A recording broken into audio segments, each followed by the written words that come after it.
Unfortunately, my friend Jarryd has vanished. He was sitting here a second ago, but he's gone. Oh wait, he's back.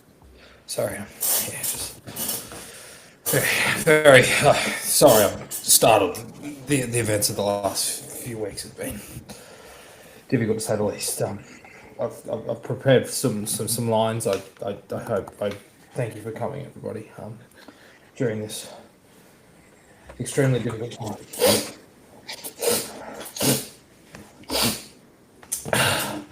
Okay. Okay. Focus. Okay. Dearly beloved, friends and family, thank you all for coming today during this extremely difficult time. I I know that the victim's family would be extremely proud and thankful. Today we don't necessarily commemorate or celebrate the life of someone in particular. It's mainly an idea. They touch the hearts and the minds of so many. Sorry, it's a really tough time. They touch the hearts and the minds of so many people across the southwest corridor from Mittagong all the way to Ashfield.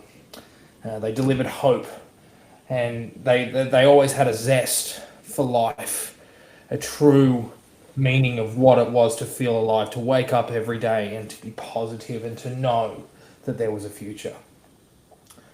Today we commemorate the life of Talon de Silva's eyebrows, wearing black, white and gold. Talon's eyebrows were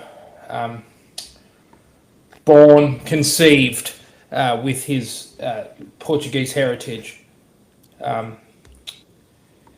built and raised in the southwestern suburbs of Sydney, namely Campbelltown. They came through the grades at West Magpies, from the under-13s development squad all the way through till up until tragically last week when his time at West Tigers was tragically cut short. I am terribly sad, lost. The feeling of despair is lingers within my skin, and I sit here now searching for answers. A man without hope or understanding of what comes next. I am merely the celebrant today. Thank you for coming. I very much appreciate you all and your time. I will actually now throw to my good friend Joe McCord, who will now deliver a eulogy. Thank you. Much like the last time I went to a funeral, I have woefully underprepared for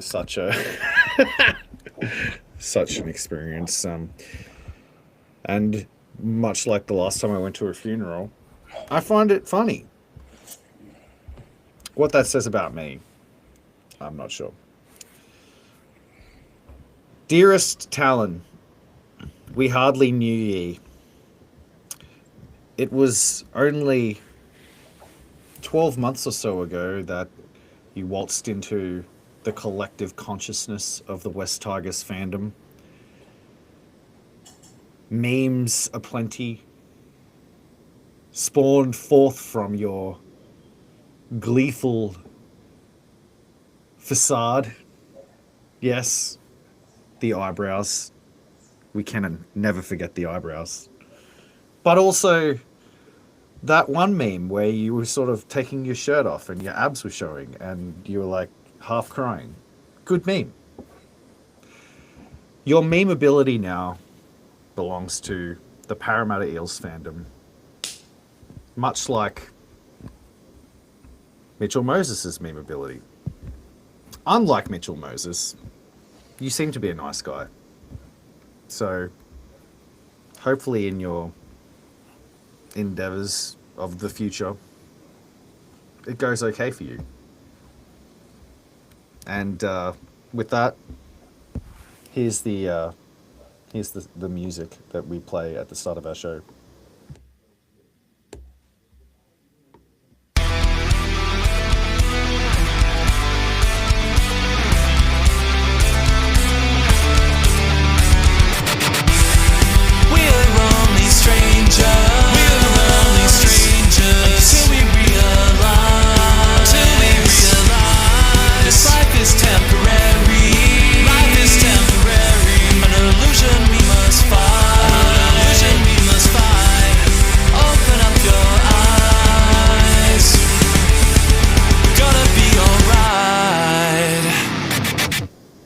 West Tigers Faithful, episode 38, The Pit of Despair, the Squeakquel.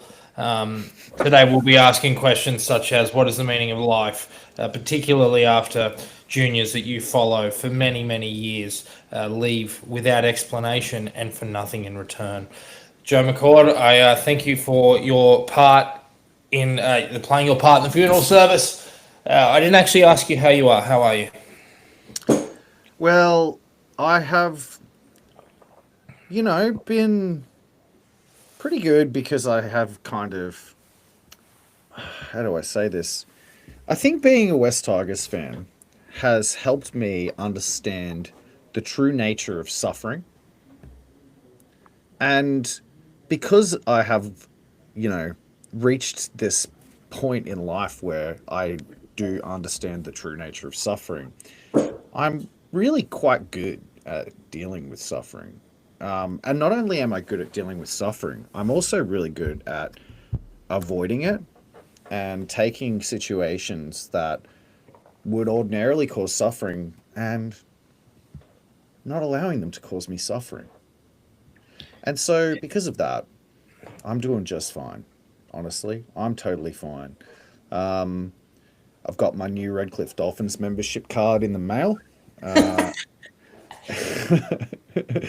and I've got my Hamaso Tabuai Fido poster up on the wall at home, on the inside of my toilet door. I've got a rugby league wig cutout of Herbie Farnworth, and I've already put my same game multi on for the upcoming fixture for the Dolphins. So I was going to have a conversation with you before we went to air about this, actually, because it's probably a lot to dump on you live on the telecast here. But unfortunately, I had a really busy day, so I didn't get a chance to do so. I was thinking about potentially whether we could co-brand this podcast West Tigers and Redcliffe Dolphins Faithful moving forward. Might think that way if things continue the way that they continue. Unfortunately, I have been struck with the West Tigers branding iron. But can you please humour me and our listeners as to why, as to what the meaning or the cause of all suffering is? Attachment. Expand. Attachment is the root cause of all suffering. This is actually not, revolutionary, pioneering information either. This is actually one of the core philosophies in Buddhism and Taoism. Attachment being the cause of all suffering, because when you don't have attachment to things, whether that's another person, whether that's a material possession, or in our case, a lunatic fascination with a brand that represents a RSL club of degenerate boomers, with only an attachment being that they represent a certain geographical location that you may or may not, even in my case, have any kind of connection to. Attachment. Without it, no suffering. Attachment to your past, attachment to your future, attachment to your family, attachment to your phone, attachment to the idea of what you want to be, attachment to this future that may not ever come, where Benji Marshall coaches the West Tigers to the finals. Take away the attachment and you take away the suffering. And the question you must ask yourself is, how do you take away the attachment? Well, you chop it off. You just chop it off. You just go, what is it that I'm attached to that brings me suffering? And you just kill it. You just kill it. Well, you don't necessarily have to chop it off either, Joe. You just have to turn it off after minute 55. When the I don't think that works. You got to turn it off at minute 0, Jarryd. No, I'm kidding. Of course. Look, ultimately, look, let's be real for a second here. West Tigers, surely there are fans out there who, after having had 6 straight losses, didn't really internalize any kind of negative emotions as a result of it, right? And I bet you bottom dollar that none of them are watching this right now, and probably very few of them are listening back to this podcast, are they? Because what makes us fans is the attachment, and the attachment causes the suffering, and the fans that are truly attached exhibit certain behaviors, such as listening to every piece of podcast media that the West Tigers fandom could possibly create. And what kind of over-attached fans would listen to two fuckwits like us yammer on about the West Tigers? Only the truly attached. So what I'm saying is, if you don't want to feel pain, stop listening to the West Tigers Faithful podcast, baby. Because the West Tigers Faithful podcast is all about delivering you suffering straight to your ears once a week on the subject of the West Tigers. Now, I'm gonna bet that most of the people listening here aren't going to be able to do that. They're just not going to be able to. They're just going to have to continue, because you know what? The worst part of this whole experience is the thing that contributes the most to suffering and the most to attachment is something that people are gaslit into thinking is actually a positive thing. You want to know what that is? Loyalty. Not quite, but that's a pretty good answer. The answer is hope. The answer is hope. Speaking of which, he's back, Tristan Hope. Number 9. Tristan Hope's back this week. Good on him for getting selected, Tristan Hope. But we'll talk about that a little bit later in the show, I assume. Oh, maybe we won't. I don't know. 10 minutes into Friday, he immediately regretted going, oh, Blaine, you went? Blaine went to Brookvale, and it's... Well, Blaine is part of the lads, the Pie Hill boys, who are a fair few of them I know quite well. A bunch of absolute legends and a bunch of very, very loyal West Tigers followers.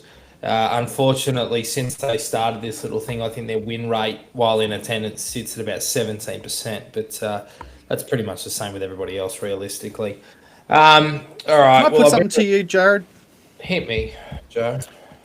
Bryce in the chat just said faithful. Too bloody faithful. That's the problem.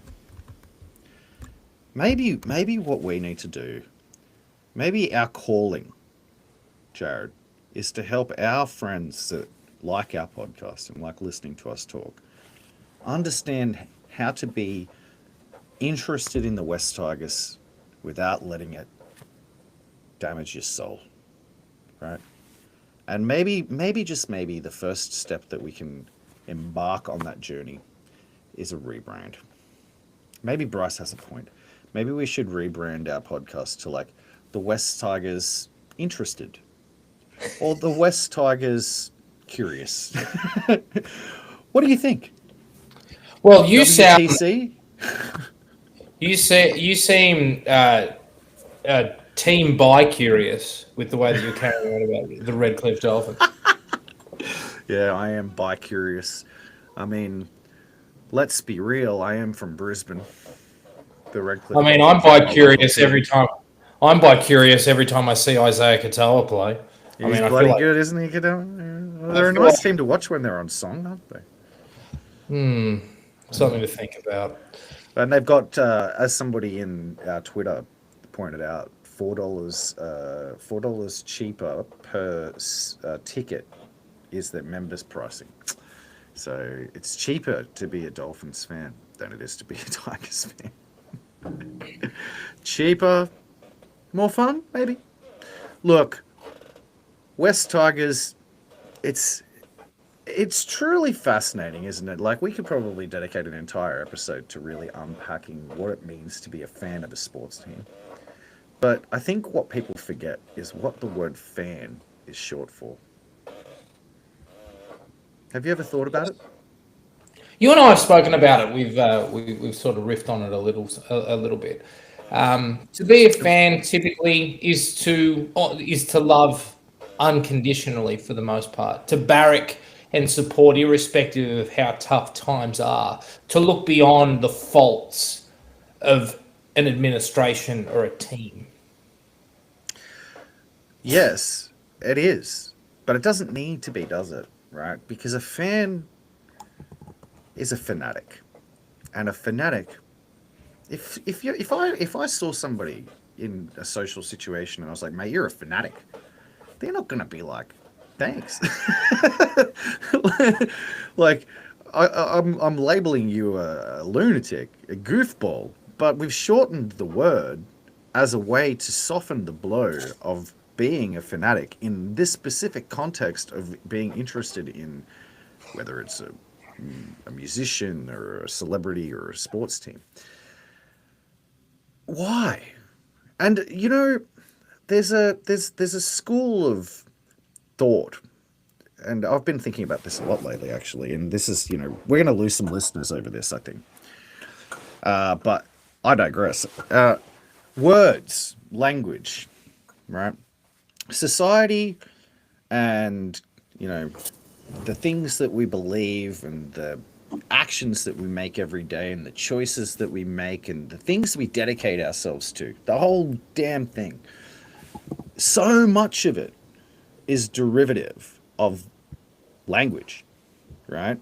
Without language, we wouldn't have so many constructs in society that turn into laws, turn into beliefs, turn into values, turn into things that we then make choices about, that we then use as justifications to choose A versus B. And language, therefore, is actually at the heart. It underpins, like, words, language, actually precursors so much of reality. But yet we just so whimsically allow ourselves to accept being a fanatic. I say detach. You are not your failure. You are not your club's failure, West Tigers fans. You are not. Don't feel emotionally imbalanced by the fact that Alex Seyfarth gets selected every week. It's not you that makes those choices. It's not even up to you to figure out how to solve the problem. Not your problem. It's not up to you to show up every week and support the club. If you want to do that, do it and then walk away. No attachment. Oh, I enjoyed the sausage roll. I enjoyed the skill on display from the other team. Look at that. What a try they scored just now. Ah, how amusing that Heath Mason dropped the ball. Ha! I could have predicted such things. Look at me. I'm so good at predicting things. I was able to predict that Heath Mason would drop the ball. Oh, go me. These are all coping mechanisms that you, my friends, can choose to initiate. Try it. You might find that it makes the experience of being a West Tigers fan all the more enjoyable. Now, obviously, you are trying to get fans to detach, but and you said something about trying not to solve the club's problems. But do you want to try and solve a few of the club's problems? I mean, I'm going to be really honest. And when I exhibit this particular personality trait, I always think to myself, "Damn, what a guy you are." That's what I think when I do this. But I've noticed about Benji Marshall that some of the things that I say on the show or in conversations with you or whoever else, it's like instantly Benji Marshall tries them out, right? And then they fail. And then I go, Benji, what'd you do that for? But I recognize it. So much so, and I'll give you a really good example.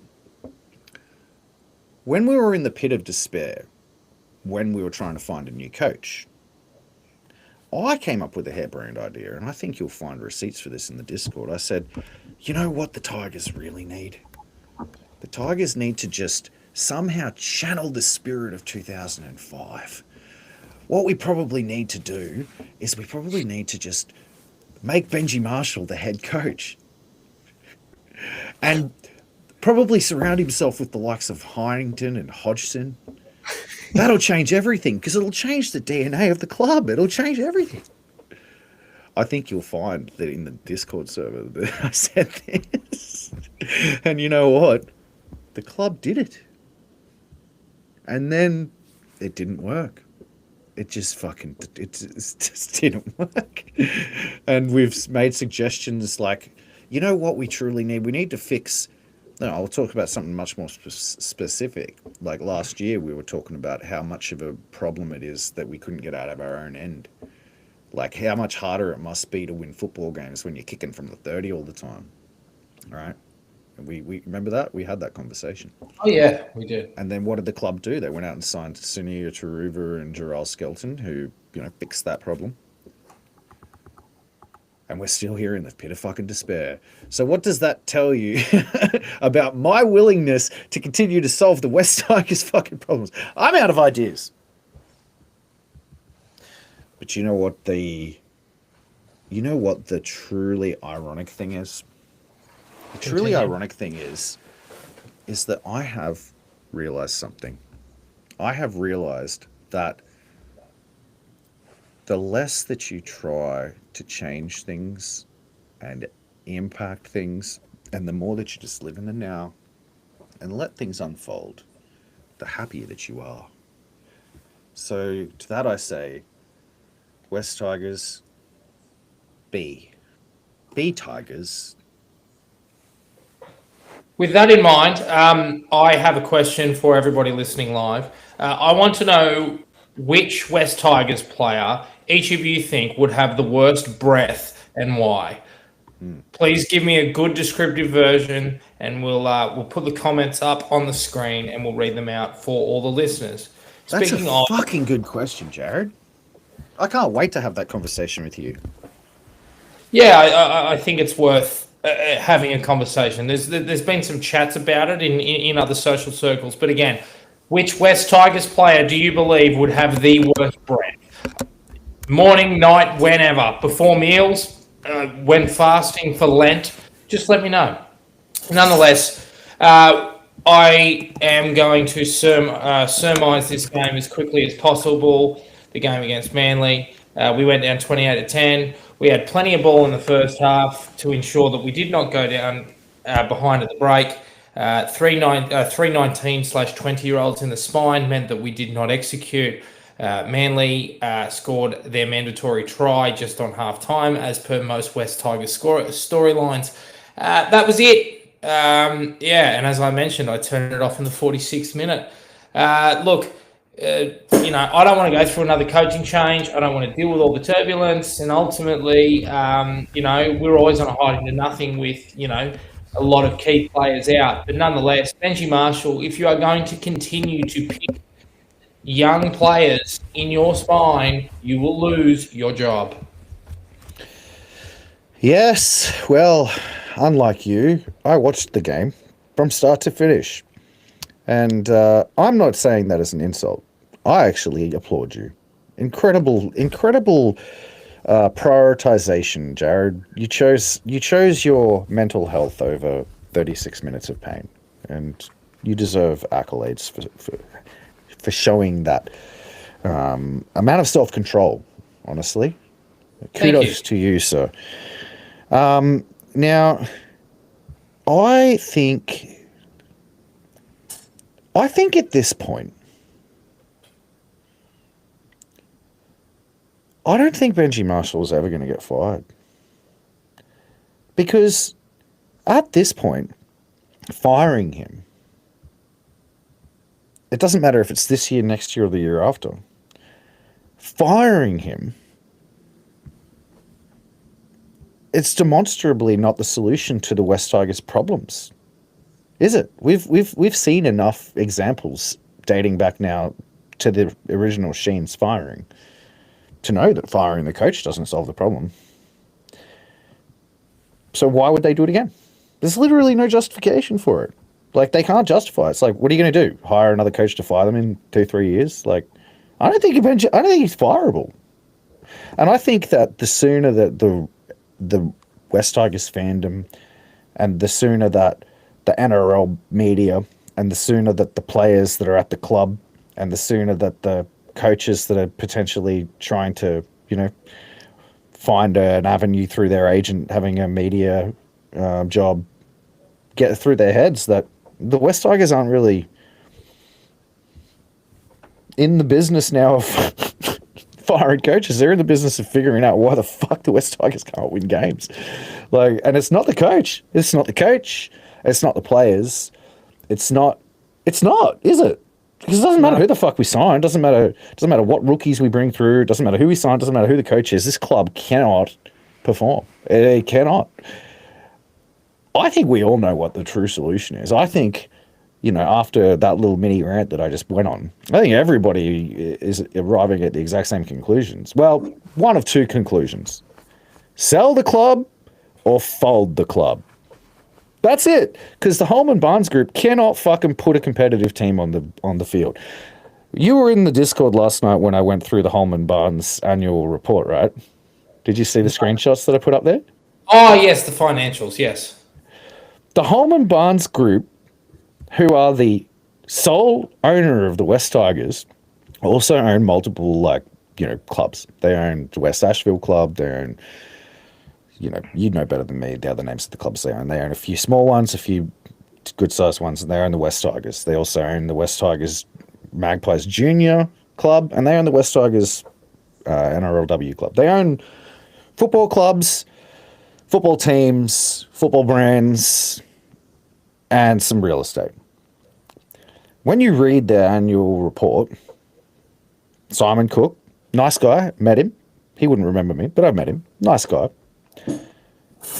He leads with, it's been a great year at the Holman Barnes Group. The feedback that we've had about our new bistro at the West Asheville, astonishing. Our Mediterranean menu, to die for. That's that's the CEO of the Holman Barnes Group. Yeah. He's reporting to the stakeholders of the club, who in the case of the Holman Barnes Group are shareholders, and only a limited number of them, I believe. I'm not sure how much of a percentage the members of the West's Leagues Club hold in the actual Holman Barnes Group. But anyway, I digress. Even if it is the members of the West Leagues Club, it doesn't matter. The point is, you don't find anything about the West Tigers in that fucking AGM, dude. You don't. It's not even like they don't care. What they care about are their clubs. They care about their clubs. They care, they talked about their revenue. They made as a whole business, they made about $30 million or something like that, of which they made $9 million in profit, right? Which is a pretty bang on for what you would want. So as a business, they're actually successful. Holman Barnes Group, which is ironic because it's come out in the media this week or last week or whatever that the West Tigers are the least financial club in the NRL in terms of revenue and what have you. But the Holman Barnes Group are fine, doing just fine, making 30% profit like they should be, and $30 million in revenue, which is too low for an organisation that owns one of the biggest media brands in the country. But I digress. That kind of, to me, puts it into perspective because they don't care about the club. They don't view the club as an asset. They make money from their actual physical locations. That's what they view as an asset. We made $9 million that allowed us to invest in upgrading facilities at the club. We invested in a new outdoor area and put in some new plastic chairs.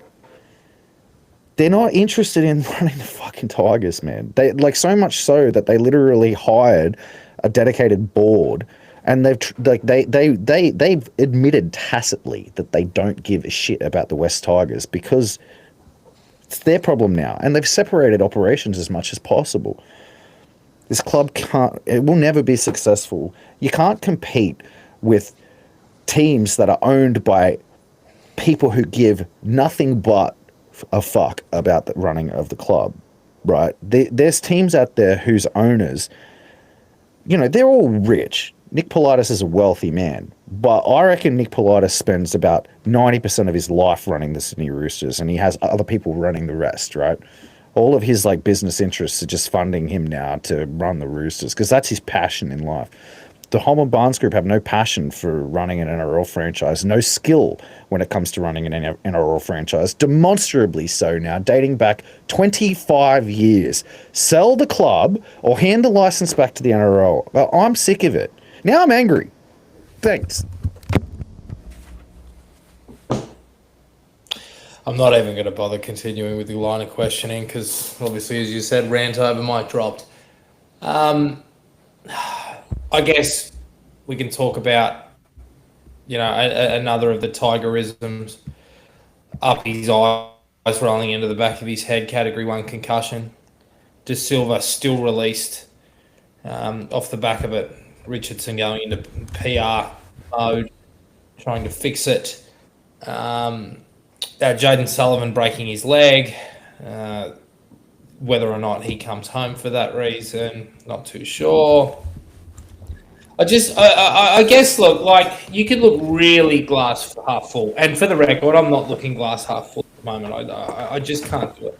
And you say, well, we were against Penrith and Canberra. Both were top 4 teams when you look at power rankings in terms of where they actually, how good they're actually playing.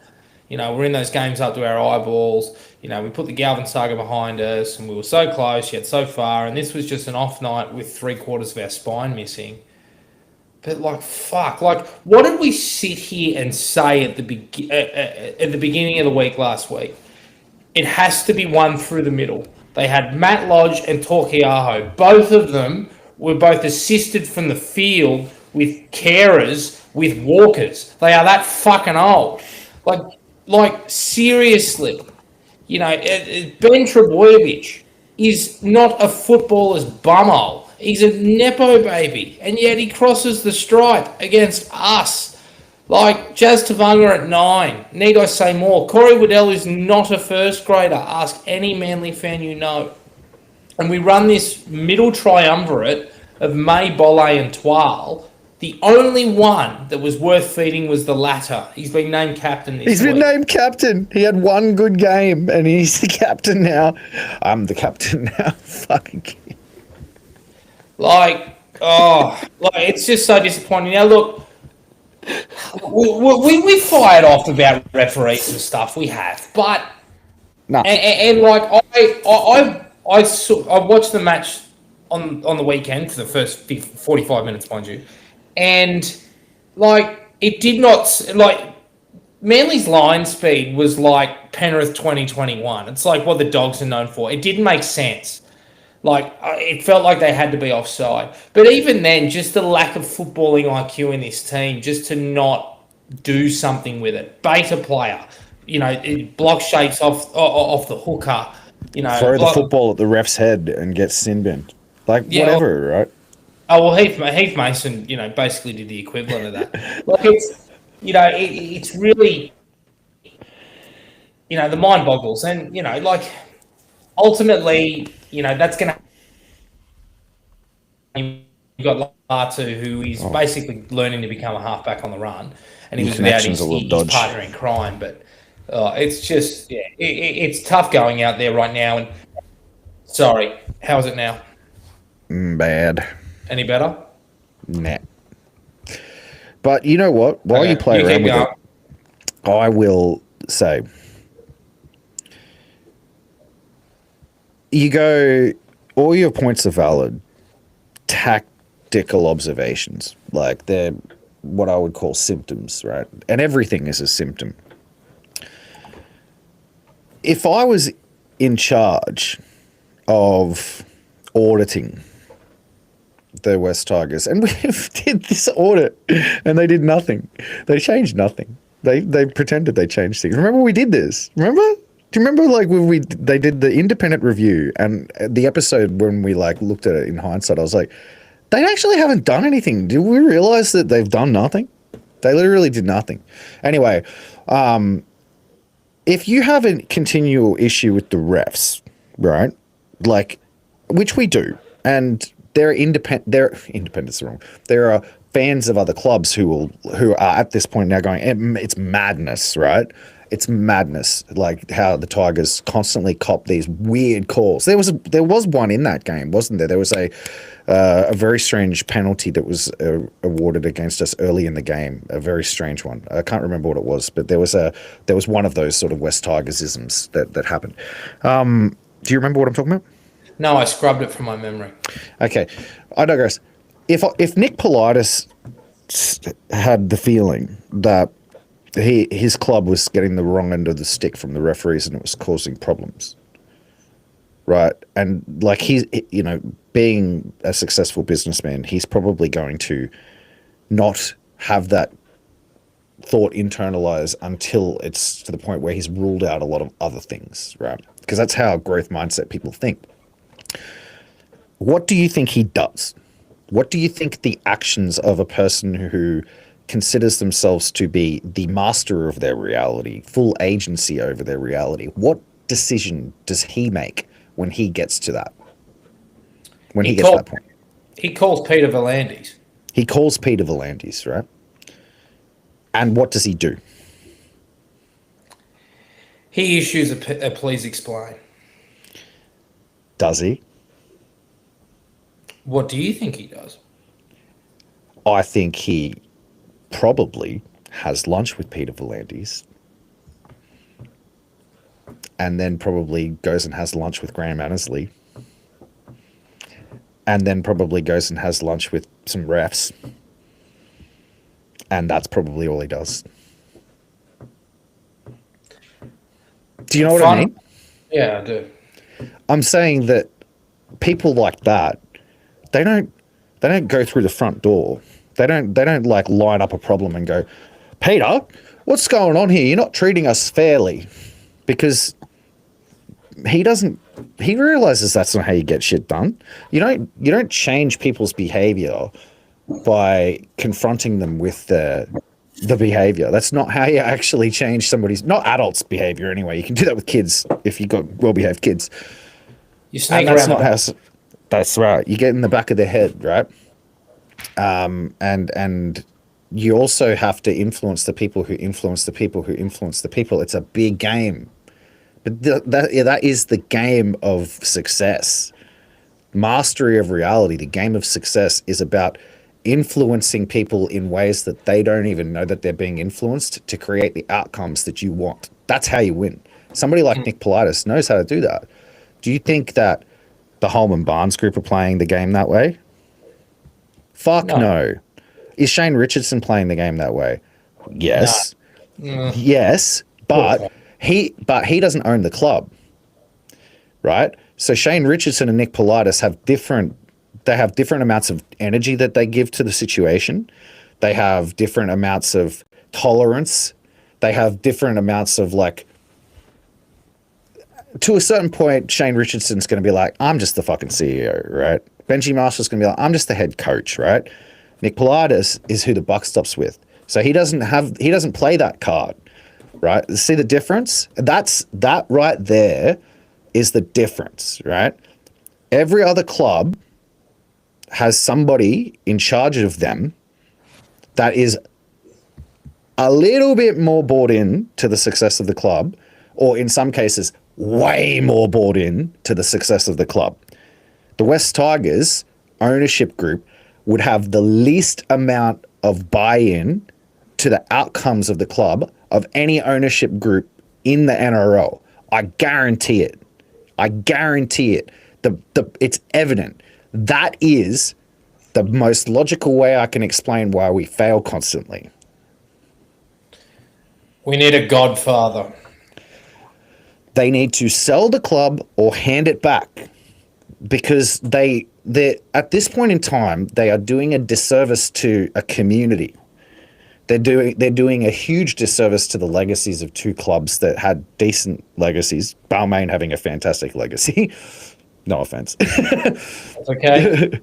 But the at this point in time, they have demonstrably proven that they have no capacity to actually drive the standards necessary to hold even quality staff accountable, much less not quality staff accountable. I think Shane Richardson hit the ground running, went ape shit, great. He was on fire. He came into the club and he observed the club's state being what it shouldn't have been, right? Like, he's looking at us like, this isn't how a good NRL club looks. So he like went about changing it contextually into what it should look like. But here's an elderly man, much like Tim Sheens was, who's come back, who, you know, at what level can you expect to extract from him the true willingness that maybe once existed, right? People get over it. Benji Marshall is an inexperienced head coach.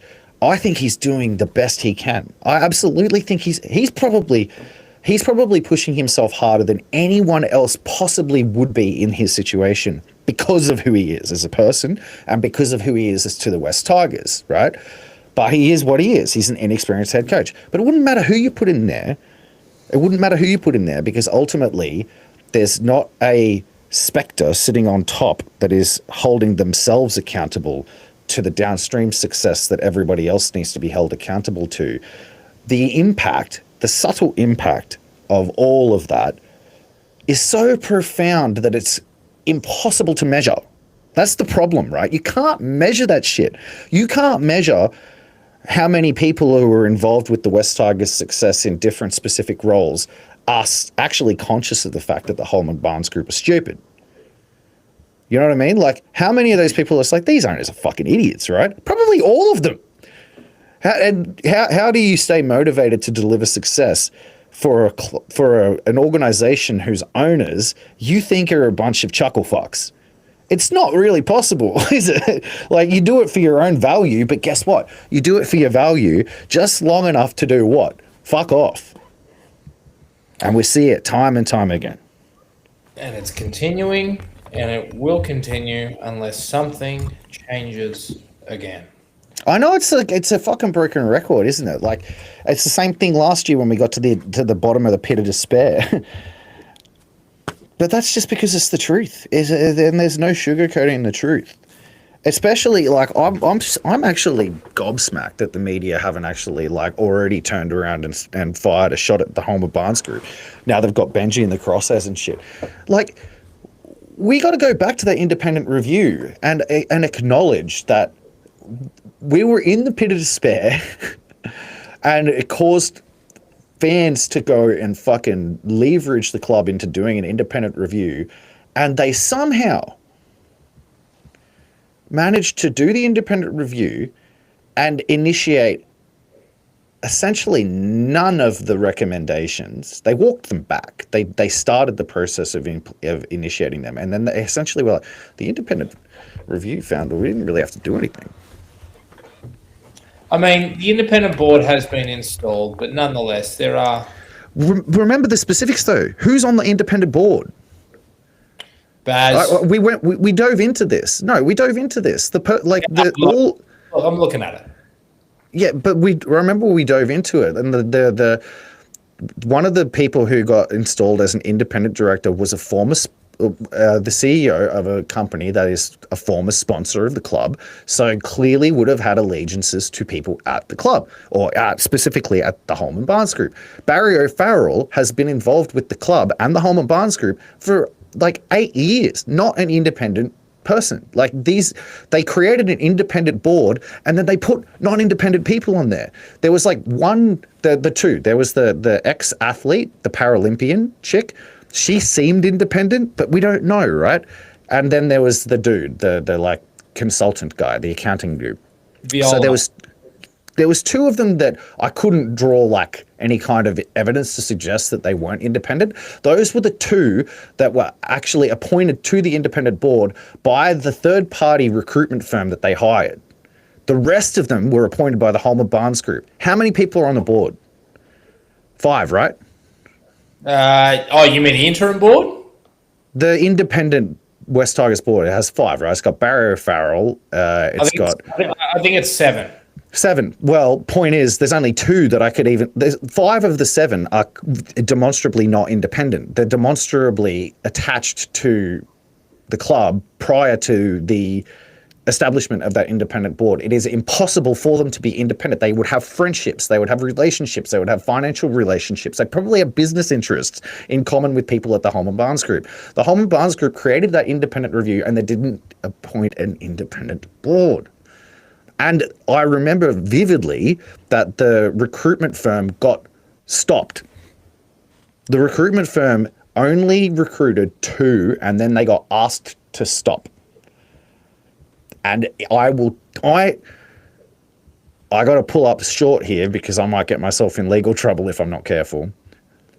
It seems fairly likely to me. Obviously, I'm not suggesting that it's for certain, but it seems fairly likely to me that they literally recognized they were going to lose control of the West Tigers if they let that happen, and they stopped. That's what it looks like to me. Why? They can't run the club successfully. That was literally the recommendation of the audit. Who was it that did the audit? It was like the original person who did the actual audit of that recommended the appointment of the independent board. Gary Barnier. Yeah. And Tony Crawford? Yeah. They literally, if you think about what they must have thought of and all of the digging up clues and trying to get to the heart of it, doing fucking Power BI or whatever the hell they have to do. Ultimately, they went, the only way out for this club, while maintaining the ownership, is for you guys to establish a completely independent board because you can't run the thing. That's why else establish an independent board, right? So that dude literally, or those dudes literally went, you can't run a club. That's their finding. That was their finding. The problem is you can't run a club. And then they stopped the recruitment firm from appointing independent advisors, put an ex-chair on the board, the CEO of a bloody club, of a sponsor. No. You know what I mean? They didn't actually do the thing. So where's the media? Do your jobs. Stop pointing the finger at blame at the soldiers, man. And fans need to be smarter about this too, because ultimately, as I've said to you multiple times over the last week, what do we support? Are we supporting some fucking half competent business owners that are specialists at running bistros out of fucking leagues clubs in Western Sydney? No. We're supporting a football team, right? We're supporting a football team. We're supporting a football team that is a brand. It is colours, it is a logo, and it is the memories of players that we used to like. And it is also the promise of some players who are there right now or coming that we like. That's all we care about as fans. We don't give a flying fuck about the rest of it. We don't care about those people who own the club. I have no allegiance to them. I have no allegiance to anything except the imprint of what the West Tigers could possibly be, once was back in 2005. They need to that's not enough, is it, Jarryd? When you really break it down like that, it leaves no justification for continuing to care. So ultimately, at the end of the day, people are going to start recognizing this, and they're going to stop supporting the club. They're going to stop showing up to games. They're going to eventually, surely, especially considering all of the crap that's happening around the world now. People fucking don't have the time for this shit. People are disconnecting en masse from things that are overwhelming to them. People are just coming to God. They're just going, oh man, life's too short. Got fucking nuclear threats and shit going around. How the hell can I justify a sports brand giving me stress? At least that's where I'm at. Cue the mass exodus. Well, it'd be really funny if after all this chat and whatnot, we actually end up with a win next week. Not that I'm sort of predicting it, but that would be a very, very West Tigers thing to do. Anything else to talk about the Manly game before I'm going to call it a preview, but it probably won't be. Talk about the Roosters game. Manly game. I think that we can't win games without Jerome Buller in the team. I think everybody pointed at Jerome Luai not being in the team, but I think Jerome Buller's like I don't see where points come from without him. It's looking that way.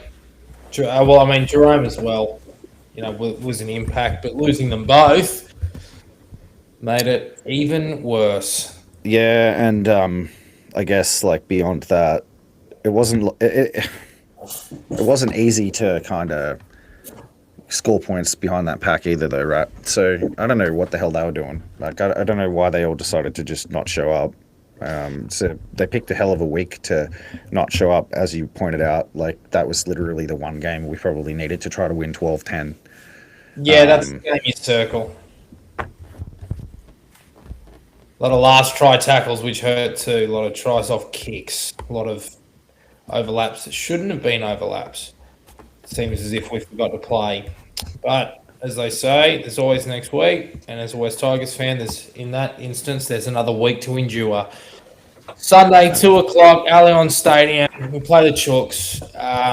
Team changes are as follows. Sania Taruva's moved from right wing to fullback. Charlie Staines comes onto the right wing. As everybody knows, Heath Mason pushed the referee in the back, so he's been suspended.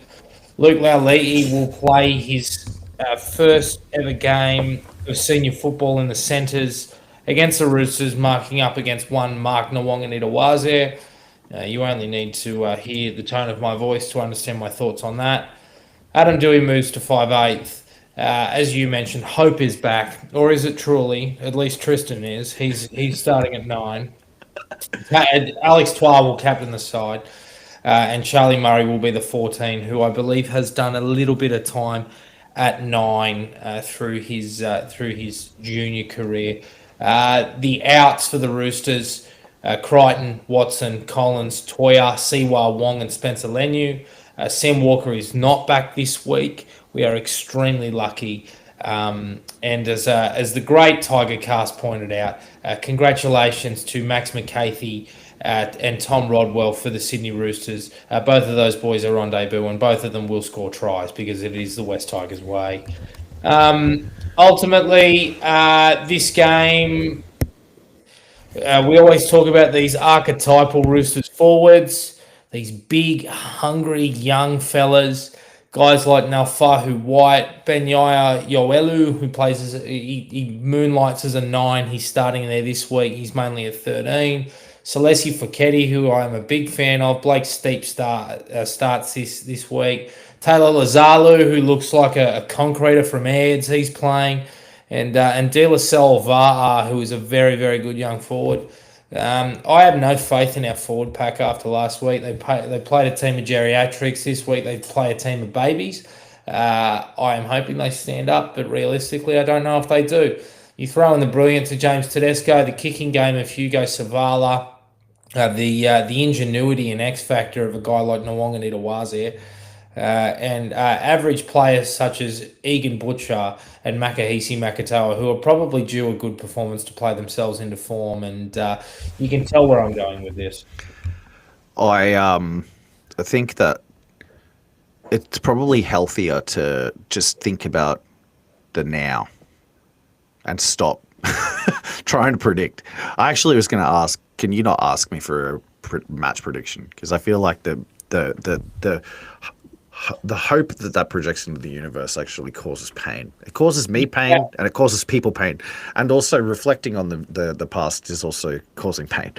What I will say about the now is when I looked at the team list, 1 to 17, I was actually kind of surprised by how decent it is.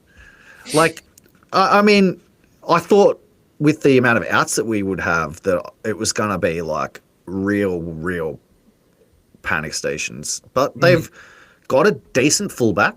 Taruva's played fullback. He's a good player. Dewey as a 6 option, you know, he hasn't been good when we've put him in the halves. Earlier in the year, he wasn't good. But once upon a time, he was a first grade 6. And he looked okay there last week. He looked decent in the halves last week. And also by him stepping up, it made Latu Fainu better. And Tristan Hope is certainly not the worst third string 9 I've ever seen running around. He's been one of the better players in our New South Wales Cup side this season. So in terms of the 1, 6, 7 and 9, they've done it. Considering how fucking decimated we are, they've done a good job. I personally think Taruva is going to do a better job at fullback than Mason would have. Oh, without question, he will be wonderful under the high ball. I think that actually Sania is quite a good little eyes up ball player. I've seen glimpses of him in the past, and his ability to. He actually has a little bit of sleight of hand. He can double pump a little bit. Yeah, I agree with you there. I think the biggest problem, and I think we'll be fine from a yardage point of view with these boys. Yeah. Taruva, Skelly, Toa, all great yardage players. Luke is extremely underrated coming out of yardage, and Charlie Staines has had a really, really good year when He's had a good year. It's mainly just kicking game. Adam Dewey has some distance to his kicking at times. Other times he doesn't. Sometimes he puts up those wonderful bombs. Other times he doesn't. Latu, I saw a little bit that can be worked with, but again, we're playing Manly. You know, who's to say that his time is cut short and his kicking game worsens against the Chooks? I'm not sure. Well, let me put it this way. So if I was Benji this week, I'm thinking in my head, if we win this game, it's like 18-16, 24-18. Like it's a 4 tries to 3 or 3 tries to 2 with a goal being the difference type game, right? We're not gonna. So the priority 1 is keeping the Roosters under 3 tries. So who are we missing? We're missing Heath Mason, who can't tackle. We're missing Api Coruscant, who can't tackle. We're missing Jerome Luai, who's been one of our weak links in defence this season too. Defensively, we probably aren't actually a worse team this week than we have been the rest of the season, are we? Like, really, when you think about it, defensively, Taruva defensively at fullback and Buller defensively at fullback, maybe Buller might be a better defensive fullback than Taruva, but I'm not sure. I can't say for certain. So, and then you point out the clear weakness being Luke Lololi'i in the centres, right? That's the clear weakness. But like Nawaqanitawase is definitely like in the top 3 or 4 worst defensive centres in the game himself. So it's like it's a sort of a glass cannon battle between those two. Like Luke might give him a bath. It'll all depend on how much ball we give him and stuff like that. And as you point out, like I actually think from a kicking game perspective, Luai's kicking game has not been good this season. No, not at all. Nor was Lachlan Galvin. So it's not like that. It's not like we're now suddenly going to have like a strength that no longer is there. Adam Dewey's got a better kicking game than Luai. In my opinion, he's got a better kicking game, a general kicking game, which is going to bode well for us in a defensive battle. So if our game plan here is simple, like it's just simple, like kick high, kick long, try to force errors. Adam Dewey can force errors with his kicking, right? He when he gets hold of him, and you are right, like sometimes he misfires with the kicks. But I think Adam Dewey's probably going to make for a better general kicking option than anyone else that we've had in the halves this season so far. So from all of that to say, I'm not going to make any bold predictions, but I do think that the side, as named, should be able to actually compete better than people think it will. I can see a balance to it that gives me a sense that if they, I'll speak cryptically, if they do somehow manage to win, I am going to be like relatively unsurprised. Not only because I can see the logical reasons for why they might be able to, but also because it's the Tigers and they just do weird shit like that. And also because the Roosters are not the usual quality of the side that they tend to be in the past. So it's not like we're lining up against a particularly damaging version of them. And they could very easily overlook us this week. So there are ingredients there that sort of give me, I'm not going to say hope, but could be used as a solid logical justification for us being competitive. Now, all that to say, there's no logical way you should tip them. Like, of course not. But I certainly think that the guys named should be able to be convinced that they have a chance. And as long as they can be convinced that they have a chance and have some belief and they get off to a decent start, I mean, if they manage to score the first try, that'll be interesting. Like, because I feel like that we haven't scored the first try in a fair while. So I think that'll probably be like that would be a pretty big focus point for me. If I was Benji, I'd be like, whatever the fuck you do, please score the first try. Like, do not let them score early, because if they do, it'll be ugly. Yeah, I think you nailed it. And that is what it is. They really, like, the old habits really creep in if the opposition scores first and suddenly they're chasing the game and they fall back into line. Look, I really hope this forward pack has a B in their bonnet. As I said, they got dominated by a pack of old blokes last week. This week they play a bunch of kids. Show them how to play footy. Show them how it's done. Sorrel, mate, you're playing the side that turfed you after you signed a contract months previously. Yeah. I mean, they very well should, Jarryd. You know, make it happen. In terms of how we play, I'm hopeful. I'm hopeful that we see Dewey and Fainu move around and interchange being first and second receiver. I think there's points both for and against, but I think Dewey's probably going to have to go into the line at first receiver and try and drag defenders in to give Latu the time and space that he needs. Whereas Adam, he's just not seen as a running threat when he's playing as a pivot. He's just, you know, he meanders a little bit. He's a little bit slow, and from memory against Parramatta, it just didn't work too well.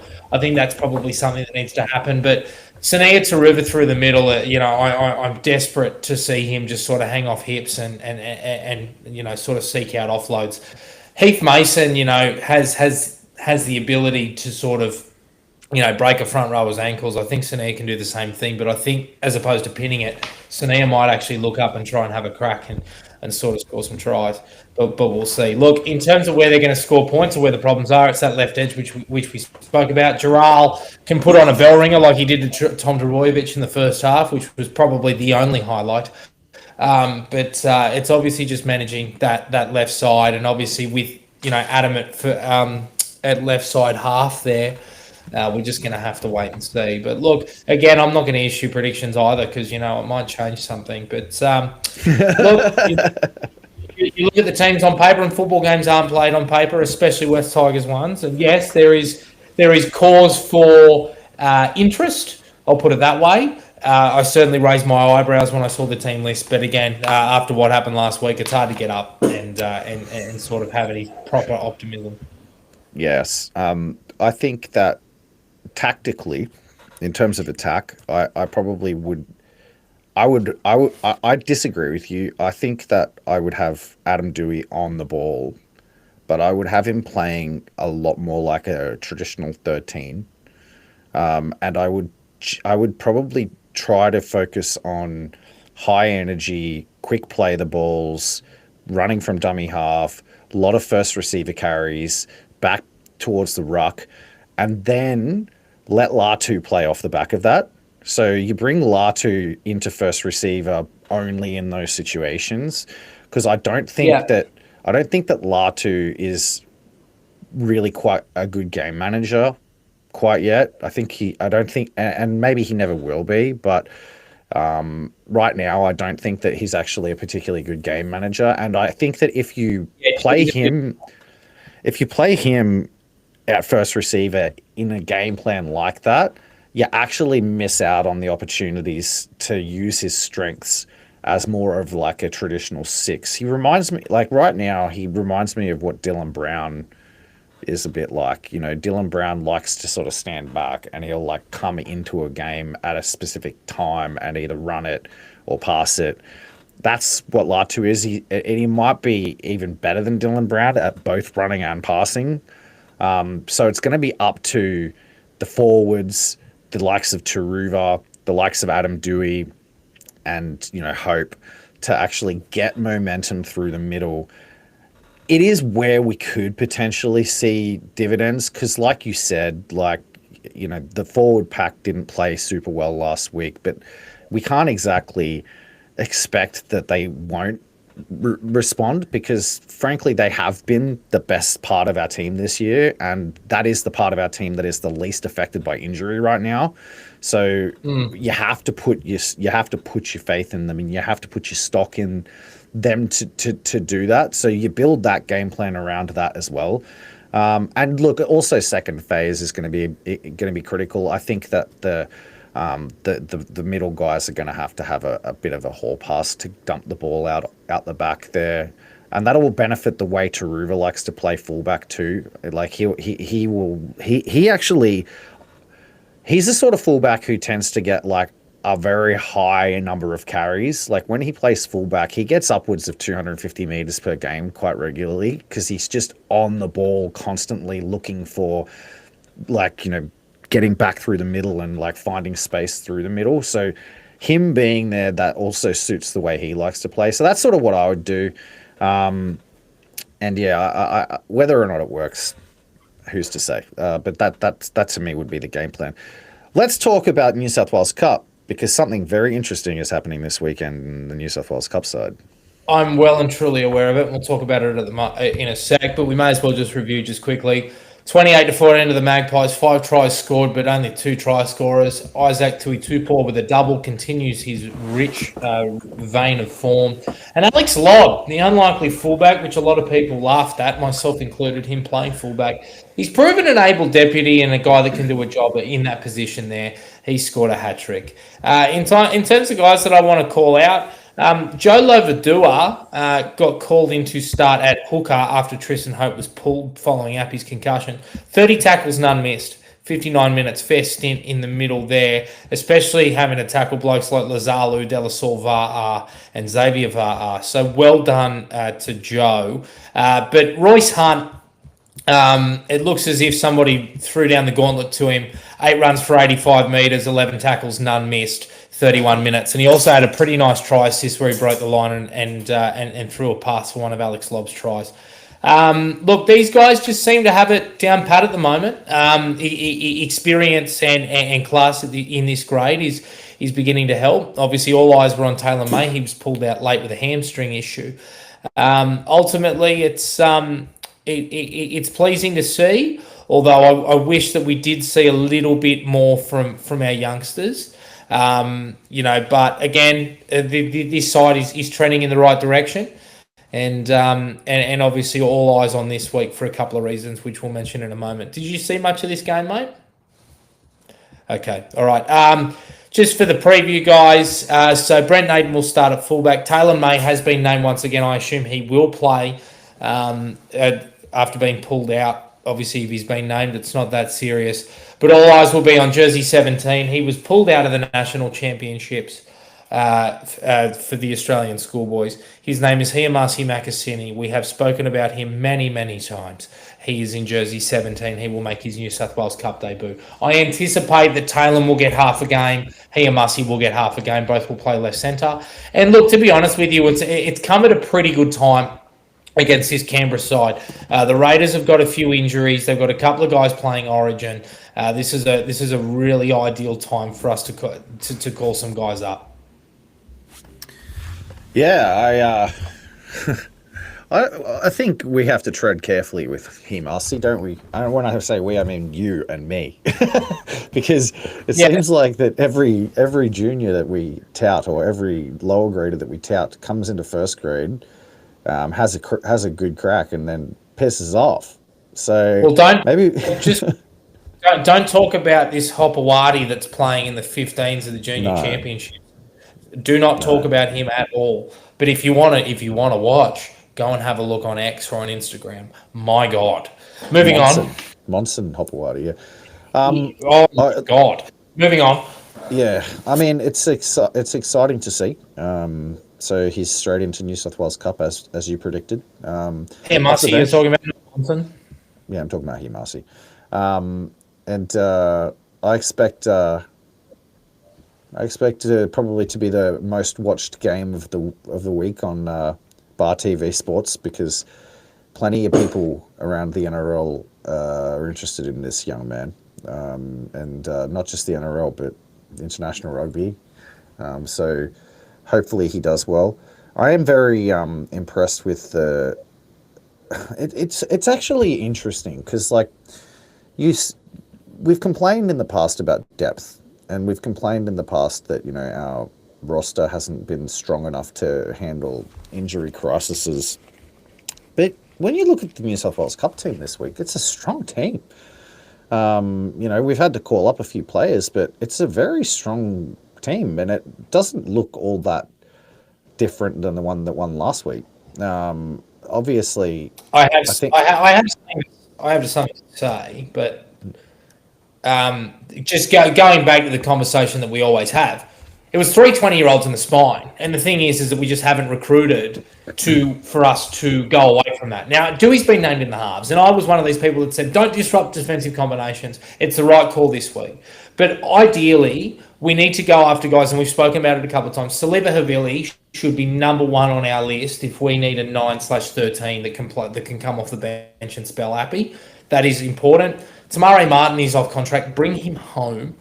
And a guy like Corey Allen, would do a great job. They strengthen underneath, and that's wonderful. I just worry about the golfing class, from a. And I rate Mapapalangi. I think that he has upside, but as a 5'8", I don't see it. Falls is, a very, very solid, dependable cup halfback. I put him in the Brandon Wakeham class.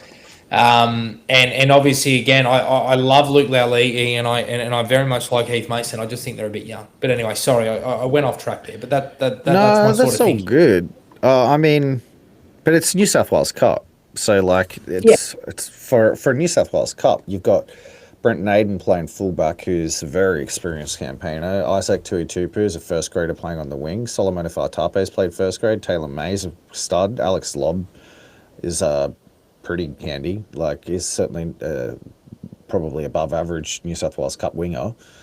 Kurt Falls, as you said, high standard halfback for the grade. Royce Hunt's a seasoned first grader. Kitla Lalii is a top 30 player. Luke Jack is actually performing really, really well for a guy who's essentially unheralded. Eliel Zackham just got upgraded to Dev. Jackson Rami's been having a banger season and must be sort of starting to knock the door down for first grade. And finally, my boy Bailey Hodges is back in the New South Wales side on the bench there. Ruben Porter played first grade last year, and he's been in decent form. Noah Johansson's called back up. He's been in and around New South Wales Cup all year. And then you got Marcassini. It's a strong 1-17. It is a good 1-17 for New South Wales Cup. Certainly shits on 1-17 from last year from a great height. So, without question, absolutely. So when you say that we need to recruit from the bottom up, I get that. Like, I guess my observation here is that we actually have a pretty strong bottom. Like, we have a strong fringe, a strong first grade fringe. I think it's pretty fruitful first grade fringe now, and as you see the New South Wales Cup side performing better, it means that when you bring somebody like Marcassini into that side, he's going to be coming into a side that's likely to compete and might even probably win, because the Raiders are 1-4 from their last 5 games, and we're in decent touch. So as opposed to in the past, when you bring these young guys into the New South Wales Cup side, you're bringing them into a side that gets thrashed. So that's that the downstream flow and effect of that is good. So you can see the little roots forming of the master plan of Richo, because a lot of it does come down to some of the really snap recruitment decisions that he's made out of the blue, like bringing in a guy like Falls, Mapapalangi, El Zackham, Luke Jack, out of the blue, that have really actually helped contribute to this side actually performing quite well. Taylor May, Isaac Tuitupu, obviously, to name another. Yeah, definitely, and I'm right there with you. And it speaks to his recruitment, and he said it from the outset that he thinks a good second grade is key for a good first grade. You need blokes knocking down the door, and there are guys that are absolutely knocking down the door, and it's great to see. And long may it continue. We are absolutely going to need it. Flag, they went down to the Chooks 28-22. Couple of our underage boys, Jack Nicholas with a double. Big fan of Jack. Again, probably shouldn't wrap too many pathways players because we often just release them for nothing in return. But big gangly winger, reminds me a little bit of Corey Oates. I think he can goal kick too, young Jack, but he had some time in the centres on the weekend and played really, really well. Jarryd Haywood continued his great form in the grade, and Logan Deninja is really beginning to hit his strides.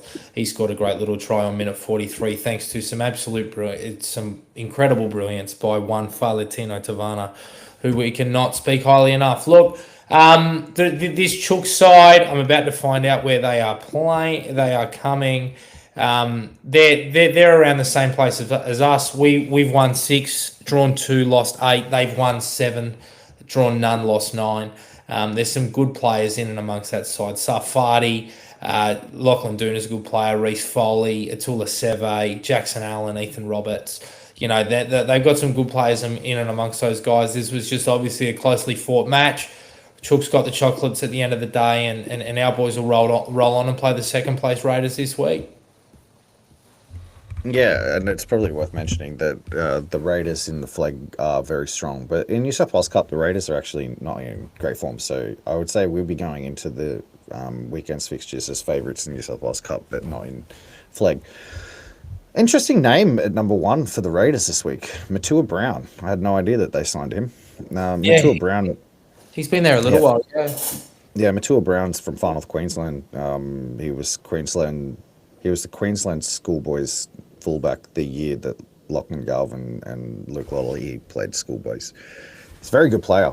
A bit like I guess like in the mould of like a sort of like a bit of a hammer, but not quite as fast. Similar kind of fullback, plays that way. It'll be a good test. It's a good test for the flag side. Look, I think that they're good enough to win. I'm interested I'm interested in the fact that they didn't actually progress any of the flag players to second grade with this injury crisis. They've kept the flag team intact. They could have very easily used this injury crisis as a justification for bringing back Fletty or, promoting, especially Jarryd Haywood. They promoted Bailey Hodges to deputy hooker on the bench in New South Wales Cup instead of Jarryd Haywood. I find that really interesting. And it makes me think that maybe the club's quite intentional about what they're doing with their flag side right now. Maybe they've got designs on the flag side actually like staying pretty much intact for the rest of the season. And maybe having a run at it because it is a strong side. I know they went down last week. That happens. But, over the last 8 weeks, I would say that they've been probably, one of the 4 or 5 better sides in the flag comp. And I think that if they can continue to kind of stick to it and improve as the season goes on, which both the New South Wales Cup side and the flag side are doing, that our first grade are not doing, they do seem to be improving every week. I could certainly see them rounding into form and actually being competitive. I wouldn't put it past them to, as long as they win, say 60% of their remaining games, finish inside the top 5 in the flag, they got a chance. I honestly think that they have a chance to compete. Well, there's a very, very key, crucial back this week in Max Lyles. He's just a steady hand, ball playing, great footy IQ, excellent kicking game, knows how to shut out a match. That'll help them to no end. But I agree with you. Delaney and Matale are really laying the platform early. Jesley Adagaga is doing pretty good there at 13. Leonard Plati and Shaquille DeVita are doing great things off the bench. Those guys lay the platform. Haywood, manages to control through the middle third. And, you've got 2 absolute skyscrapers for this grade with Broadalow and Sakuru, in the back row. So, yeah, and then, guys like Tavana, Max Dautua and Deninja, in your back line. So, yeah, it's a well-balanced. Yeah, Josh Folletti too. They are improving week to week. Hopefully it continues. Well, I think that it's rare for the Tigers over the past few seasons to have consistency week to week in who they're selecting in this team. In the past, the flag side's just been up and down and in and out, and that's it's probably because they haven't, like, let's be honest, they probably just haven't given a crap about the results. It's just been like glorified trading runs, the way that they've treated the flag side in the past. But it seems more intentional. Like they've got the same players playing the same positions week in, week out. They've got Tavana, they've got Deninja now, they've got this solid halves combination that's emerging there with Matto and Lyles. They've got Hayward, who's played multiple games in a row. The pack has been pretty much the same names now for about a month straight. Same names coming off the bench too. Plati, Tavita, Lanyon, who are forming a really good bench rotation of forwards. Godinay's been in and out of the side, but he's obviously a very talented player. And you can tell that they're strong because they got the likes of Mitch Tatua, who is now on the extended bench, and Byron Lau-Pepper, who's played pretty good games in this flag side this season too. So strong side. Excited to watch them perform. I think that they got a lot of potential, and I like that. I like that they have avoided the trap of the dying mid-season, and more so the picking them and moving them around and never sticking with the same team. Like off a loss in the past, I would have expected them to be like, yeah, laters and bringing in a new dude, but no, they're like sticking solid, and I think that's going to pay dividends because I think most other flag sides are less consistent. So it is a pretty good point of difference and sort of way to compete in this grade is with a consistent team. So yeah, good luck to them. I genuinely, considering how many of these guys are young for the grade, I think that it's a real good crop. I think that the fact that they're actually like performing really well in 21s when most of them are SG ball age, it's very promising signs for them. And it'll be easy for like fans of the club who are used to seeing the young guys push all the way through really rapidly to look at this and be like, they must not be that good. They're playing flag. Because people are so used to the flag side being like basically where everybody goes for their careers to die. Nobody goes through the flag side and makes much of themselves, right? But the difference now is that the New South Wales Cup side's performing well with open age players. So there's less room for them to actually move through. These are actually good young players playing flag. And in reality, some of these guys are probably going to make first grade at the age of 22 because of that barrier that's there now. And that's a good thing. That's a sign of a healthy club. Like, they're not just going to get shunted like through super fast. Obviously, you still see the likes of Marcassini, who just has so much talent that they just want to push him through faster. But for the majority of these guys, it's normal to see them not become proper first graders till 20, 21, 22. And most of these dudes aren't 20, much less 21. So it's not a slight against them. So be mindful of that, fans, that just because Tino Tavana's playing flag and just because, the likes of Jarryd Hayward's still playing flag doesn't mean that they're not going to be superstar first graders, because they very well still could be. With you there, my friend. No real Q&A to speak of today. I just want to roll back to the initial question of which West Tigers player would have the worst breath and why. Cheese Supreme 1717 says 12 because of eating kebabs with extra garlic sauce, whereas Blaine says Jack Bird looks like he's partial to a dart. Now, I don't disagree on both of them, but I've got to be honest, boys, I was really hoping for something a little bit more. Yeah, that was shit answers. I was hoping for something salacious. Straight away, Uppy Coruscant, flat out, would not brush his teeth. What would emanate from his throat would smell like a mix of rotten eggs and horse shit. Oh, you reckon? Yeah, I really do. And who do you reckon would have nice breath? Jarryd. Yeah, he would. I reckon Alex Seaforth would have good breath. Yeah, okay. So who do you think would have terrible breath? Sunia Taruva. Why? Because he's childish. I bet he doesn't even make his bed. I feel like we're really picking on the Coruscant family here. Yeah, but I don't necessarily agree with your take on Appy. Appy's a guy who cares about his image. I reckon he would have okay breath. I think Jerome would have good breath. Jerome probably has like designer toothpaste, eh? Yeah, his would smell fresh. The cleaners are in the office. It's time for me to go. Who else is there? I reckon Alex Twal would have pretty gross breath. Yeah. I reckon he'd be fine. Actually, no, he's like really disciplined, eh? He's a bit funky before a meal. I feel like he's a baking soda toothpaste type. No Yeah. But he probably brushes after every meal too, because his mum's trained him well. You know, that's the thing. Like you got to look at the precocious ones that like succeeded because of their raw talent and not because of their hard work and discipline. They'll be the ones that are like, you know, not got the dental hygiene down, the no floss gang. So, you know, there's just not that many of them at our club. Most of the guys at our club are like getting about everything out of their talent, really. So I think, and you like got the finers. The fact that all the finers have made first grade speaks volumes to how good of parents they must have, right? So I'm sure Mama Finer's got those boys on some good dental hygiene plans. Yes, system focused, those boys for sure. I bet you they lined up one after the other, and like she had to watch like 60 seconds per gum. Oh, definitely had the music toothbrushes. Remember those? Yeah, no, they definitely. So I think that maybe that's why there wasn't too many people in the comments, because they were just doing a mental checklist through all the boys. It's like, no, these guys are just all good breath guys. Yeah, I'm hearing Dewey. There you go. That's my final answer. Dewey's breath sucks.